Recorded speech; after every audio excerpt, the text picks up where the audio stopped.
Assalamualaikum warahmatullahi wabarakatuh. Hai teman-teman, selamat berjumpa lagi dengan channel Bunda Hanum. Apa kabar teman-temanku, bunda-bunda onlineku semuanya? Semoga saja kalian selalu di dalam lindungan Allah Subhanahu wa taala dan selalu di dalam kebahagiaan. Di kesempatan vlog kali ini teman-teman, aku tuh lagi bersih-bersih teras ya, dan hari ini tuh aku ada rencana pengen panen kol ya di pot aku ya, atau di polybag aku ini ya teman-teman. Dan kol yang akan aku panen kali ini hanyalah untuk stok 1 minggu ke depan ya teman-teman, yaitu cukup 2 kol saja yang aku panen kali ini, karena kan kol berikutnya juga masih belum siap, harus menunggu sekitar 1 minggu lebih lagi ya untuk dipanen. Dan sebelum aku eksekusi panen kolnya ya teman-teman, aku tuh nyapu-nyapu terlebih dahulu di teras rumah aku ya. Teras rumah ini begitu banyak daun kering dari daun pete ya teman-teman. Jadi tuh setiap hari tuh harus aku sapu sampai 3 kali ya teman-teman, karena daun pete itu selalu berserakan di sini. Dan itu tuh Hanum ada duduk di jendela ya teman-teman. Dia itu ngeliatin aku dan duduk di jendela. Dan aktivitas yang kurekod kali ini adalah aktivitas di sore hari ya teman-teman. Ini tuh sore hari setelah asar ya. Aku tuh bersih-bersih teras, lanjut akan memanen kol. Dan ini dia teman-teman kol yang akan aku panen. Dan kali ini aku hanya akan memanen 2 kol saja ya teman-teman, karena kan tanaman kol aku juga bervariasi, ada yang masih kecil dan ada yang baru mulai berbuah seperti itu ya teman-teman. Nih ini ada juga yang udah mulai berbuah juga, masih kecil ya teman-teman. Tidak bosan-bosan ya aku sering mereview ini kok, dan ini siap panen juga ya, yang kali ini akan aku panen teman-teman. Ya walaupun ya si kol ini ukurannya tidak begitu besar ya teman-teman, tapi bagi aku itu udah alhamdulillah ya, cukup membantu kebutuhan kol aku itu sehari-hari ya teman-teman, hanya bertanam di pot sekecil ini gitu ya teman-teman. Mungkin kalau ditanam di raised bed, kolnya ini akan lebih besar ya buahnya, karena kan di raised bed tanahnya pun mungkin lebih luas.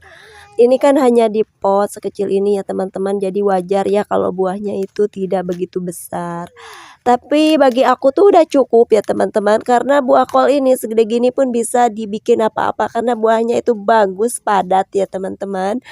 Dan nanti bisa aku bikin makanan bervariasi dari kol ini, karena kol ini bagi aku tuh cukup untuk beberapa hari dikonsumsi, bahkan 2 ini untuk stok 1 minggu ke depan ya teman-teman, bahkan lebih ya. Bagi aku kan tidak setiap hari bikin makanan dari kol ya teman-teman, hanya berselang hari saja aku bikinnya. Bahkan kol 2 biji ini bisa cukup sampai 10 hari, bahkan 2 minggu ya teman-teman. Begitulah aku kalau sayuran ya teman-teman, tidak begitu banyak beli ya, ada stok-stok di pekarangan walaupun tidak banyak ya. Ya walaupun aku masih tetap harus beli ya sayuran yang tidak ada yang aku mau gitu. Jadi aku harus beli, karena kan tidak lengkap sayuran yang ada di pekarangan ini, hanyalah sayuran membantu gitu ya, untuk memenuhi kebutuhan dapur, hanyalah membantu ya teman-teman, bukan mencukupi. Tapi alhamdulillah aku tuh cukup terbantu ya teman-teman. Ini tuh benar-benar bisa menekan uang belanja aku tuh udah minim ya teman-teman untuk belanja sayuran, karena menanam di pekarangan, walaupun menanamnya hanyalah di polybag teman-teman.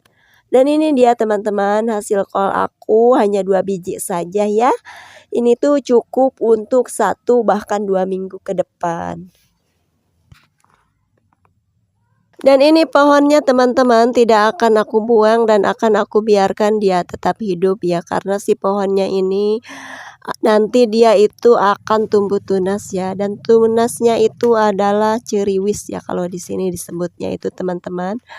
Aku yang ini karena belum kelihatan akan tumbuh tunas, jadi aku hanya buangin yang tuanya saja, sampai menunggu nanti tunas-tunasnya itu keluar. Tapi yang ini akan aku gundulin teman-teman, karena yang ini tuh udah tumbuh tunasnya teman-teman, udah pada keluar. Agar tunasnya itu membesar ya, lekas besar teman-teman, jadi aku gundulin si daun-daun yang tuanya ini. Biar daun-daun tuanya aku gundulin biar tunasnya cepat besar. Tunasnya itu bisa dimasak ya, ceriwis itu bisa buat lalapan ataupun di sayur teman-teman. Dan ternyata teman-teman menanam kol ini cukup lama ya waktunya, sampai kalau di musim kemarau itu sampai hampir 4 bulan ya teman-teman, di musim kemarau ya. Tapi mungkin kalau di musim hujan ini bisa 3 bulan itu udah panen ya teman-teman. Tapi kalau di musim kemarau dia itu panennya lambat teman-teman, karena tidak sering kehujanan.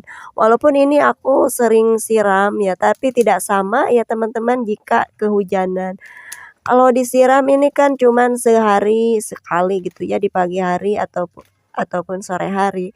Tapi kalau di kehujanan itu beda mungkin ya teman-teman, pertumbuhannya memang beda ya pertumbuhannya. Kalau sering kehujanan dia itu akan cepat tumbuhnya dan cepat besar. Kalau di musim kemarau ya lama ya ternyata pertumbuhan kol ini, karena aku menanamnya di musim kemarau ya teman-teman. Ini dari tanam hingga panen itu membutuhkan waktu sekitar 4 bulan ya teman-teman. Tapi walaupun 4 bulan baru bisa dipanen ya teman-teman, aku tuh bisa panen 2 minggu sekali, karena menanam kolnya aku bervariasi umurnya ya, tidak sama. Jadi kita itu tanam aja kolnya itu seminggu sekali, dan nantinya kita bisa sering panen teman-teman. Kan usianya berbeda-beda. Ini dia teman-teman kol yang aku panen, dan ini tuh kol tuanya pun aku gundulin ya teman-teman. Itu buat pakan ternak aja yang tua, dan ini yang muda buat aku. Dan ini akan aku biarkan tumbuh teman-teman, agar tunasnya itu tumbuh ceriwis nanti ya. Karena aku tuh suka juga ya dengan sayur ceriwis, bahkan suka beli gitu ya dari pasar dulu mah. Kalau sekarang mah udah nggak usah beli lagi, karena kan aku sering tanam di rumah. Dan ini dia daun-daun tua buat ternak ya teman-teman. Dan ini kolnya cukup untuk 2 minggu ke depan insya Allah. Dan kol yang ini teman-teman tidak aku gundulin, aku biarkan aja sampai tumbuh tunas dulu, nanti aku gundulin. Lanjut videonya di malam hari ya teman-teman, aktivitasku di malam hari. Ini adalah Dedek Hanum, dia itu ketiduran yang nemenin aku ngedit video ya teman-teman. Aku tuh kalau edit video tuh malam hari ya teman-teman, menjelang tidur, setelah makan malam, setelah sholat isya, dan aku tuh edit video. Dan Dede tuh selalu mendampingi aku di setiap aktivitasku ya teman-teman. Dan ini tuh dia udah bobo aja ketiduran ya di samping aku. Dia itu setiap hari menemani aku selalu ya, karena kan di rumah nggak ada orang lagi ya selain aku dan Dede, cuma berdua aja gitu. Jadi apapun aktivitasku pasti dia itu ngikutin ya, seperti dari sejak sore tadi aku nanam kol, pasti dia duduk di jendela ngeliatin. Tadi tuh setelah nanam kol teman-teman, dan kolnya udah aku nanam kol, panen kol ya teman-teman. Dan setelah kolnya aku masukin ke dalam kulkas, lanjut tadi tuh sholat maghrib ya teman-teman, karena tadi kan udah sore ya saat aku panen kol itu. Setelah sholat maghrib kita itu ngaji ya teman-teman bersama. Hanum tuh belajar ngaji gitu ya, udah mulai belajar ngaji. Dia itu alhamdulillah ya udah belajar membaca Iqra gitu ya teman-teman. Setelah selesai ngaji dan sholat isya, kami tuh makan malam, dan setelah makan malam aku biasa edit video di sini ya sebelum tidur teman-teman.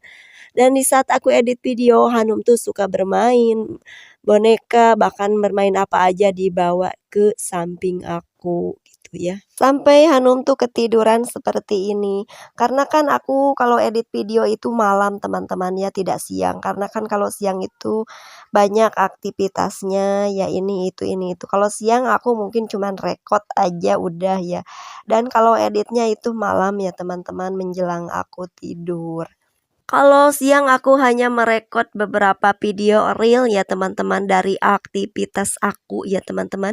Karena pekerjaan utama aku itu adalah mengurus anak, mengurus diri sendiri, mengurus rumah, mengurus tanaman, mengurus ternak. Itulah pekerjaan utama aku ya. Dan pekerjaanku sebagai seorang konten kreator ini adalah kerjaan sampingan ya teman-teman. Makanya siang aku tuh tidak edit video sama sekali teman-teman. Aku hanya merekod beberapa video saja untuk aku edit di malam hari teman-teman. Supaya tidak mengganggu aktivitas utamaku di siang hari ya teman-teman. Janganlah menjadikan konten kreator ini sebagai pekerjaan utama dan terbengkalai gitu pekerjaan kita yang sesungguhnya seperti anak tidak terurus karena kita ngurusin video ya. Jangan sampai seperti itu ya teman-teman. Tidak ada salahnya jadi konten kreator ya teman-teman. Tapi kita harus ingat dunia nyata punya kita adalah dunia yang sesungguhnya teman-teman ya. Rajin bikin video itu bagus bagi seorang kreator ya teman-teman. Tapi jangan terbengkalailah pekerjaan kita. Jangan karena kita kebanyakan ngurusin video anak kita tidak terurus. Jangan sampai seperti itu teman-teman. Aku berbicara seperti ini berdasarkan pengalaman aku ya teman-teman. Ternyata jadi konten kreator itu tidak semudah itu ya teman-teman. Kita ini harus betul-betul bisa membagi waktunya ya teman-teman. Karena kita ada pekerjaan lain selain menjadi konten kreator ya teman-teman. Terutama anak yang harus kita urusin. Aku tuh ya di rumah teman-teman kalau lagi edit video atau lagi tag video gitu ya. Ada anak satu aja di rumah itu selalu bikin repot aja kalau itu suka minta inilah, minta itulah jadi terganggu gitu ya teman-teman. Apalagi yang anaknya itu ada 2, 3 ya teman-teman. Pastikan yang minta ini itunya tidak satu orang ya teman-teman. Jadi situlah kita itu harus sabar dan harus bisa menjalani semua itu ya teman-teman. Karena kan kita juga manusia biasa ya, di saat pekerjaan kita itu terganggu, rasa kesal di dalam hati itu ada. Tapi jangan sampai kekesalan itu dilampiaskan ke anak kita ya teman-teman. Jadilah banyak-banyak istighfar, karena kita bekerja menjadi seorang konten kreator pun tentu saja berharap akan ada penghasilan tambahan ya teman-teman untuk kita dan keluarga, terutama untuk anak-anak kita ya. Kita ini menjadi seorang kreator pun itu sebuah perjuangan untuk anak-anak kita sebenarnya ya teman-teman. Jadi di saat lagi edit video, di saat lagi teks video ya, apapun yang ada kaitannya dengan konten kita, jika anak kita ngerewong, banyak-banyaklah bersabar ya teman-teman, karena semua itu kita lakukan untuk keluarga dan anak kita ya terutama. Seorang konten kreator pasti dia punya harapan pada channel yang dibangunnya ya teman-teman. Tapi di saat channel itu memang tidak berhasil ya teman-teman, maka janganlah bersedih ya teman-teman, karena dunia nyata adalah dunia kita yang sesungguhnya. Oke, lanjut ke videonya teman-teman. Kali ini tuh aku udah selesai ya edit videonya dan alat-alatnya udah aku kembalikan ke tempatnya masing-masing. Sekarang pun aku akan tidur ya teman-teman bersama Dede, karena kan Dede tidurnya bersama di kamar aku ya teman-teman. Tidak aku pisahkan karena dia itu masih kecil ya. Dia itu baru usia 5 tahun saja. Dan inilah tempat tidur aku ya teman-teman. Dan setiap tidur pasti aku membawa HP ya teman-teman. Kalau malam itu aku sering nontonin video teman-teman ya sebelum aku tidur ya teman-teman. Sampai aku ngantuk dan tertidur. Karena kan kalau Dede sudah tidur teman-teman, aku tuh tinggal sendirian ya. Jadi tidak ada teman ngobrol, dan sebelum tidur biasanya aku tuh harus nontonin video teman-teman ya agar tidak jenuh gitu menjelang aku ngantuk ya teman-teman. Oke teman-teman, tidak terasa sekarang udah berada di penghujung video, dan aku ucapkan terima kasih banyak pada teman-teman yang sudah menonton video aku. Semoga ada manfaat yang bisa diambil dari isi video sederhana ini. Dan aku akhiri dulu video kali ini sampai di sini. Semoga kita dapat berjumpa lagi di video-video berikutnya. Wassalamualaikum warahmatullahi wabarakatuh.